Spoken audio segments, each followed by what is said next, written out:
तरी पण हा असा प्रश्न आहे की जयंत पाटील सध्या भाजपच्या मार्गावर आहे, पण राज्यातले बहुतांश नेते ज्यांना लोकांचा पाठिंबा आहे, लोकनेते ज्याला म्हटले जातात, असेच मास लीडर असेच जर भाजपमध्ये जायला लागले, याच्यावर प्रचंड आरोप आहे, तर सर्वसामान्य मतदारांनी जनतेनं यातनं काय बोध घेतला पाहिजे? जयंत पाटील साहेब जाणार नाहीत अशी मला निश्चितपणे खात्री आहे. तो मुद्दा बाजूला ठेवूया.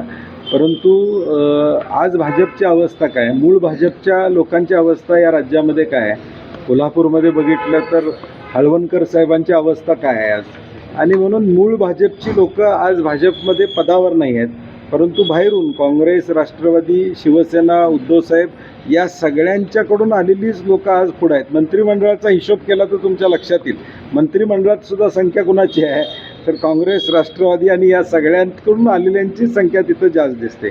मूळ भाजपवाल्या हा सतरंजा उचलायचं काम करत होता, तो अजून देखील सतरंजाच उचलतो. वारणा विद्यापीठ, वारणा नगर संलग्नित Tatyasaheb Kore institute of engineering and technology autonomous institute, 2 वेळा MBA मानांकन, NAC A ग्रेड, 100% इंटर्नशिप आणि प्लेसमेंट देणारी संस्था.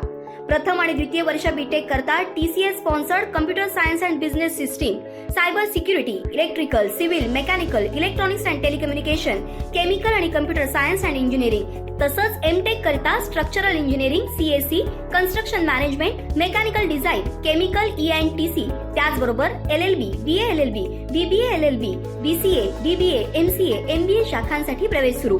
वारणा विद्यापीठाच्या निसर्गरम्य परिसरात हॉस्टेल, मेस, बस, NCC, NSS, भव्य क्रीडांगण अशा सर्व सुविधांनी परिपूर्ण. 1983 पासून तज्ञ आणि अनुभवी प्राध्यापकांमार्फत दर्जेदार शिक्षण देणारी संस्था. TKIET Warananagar autonomous institute. प्रवेश संपर्क 94 21 26 19 92.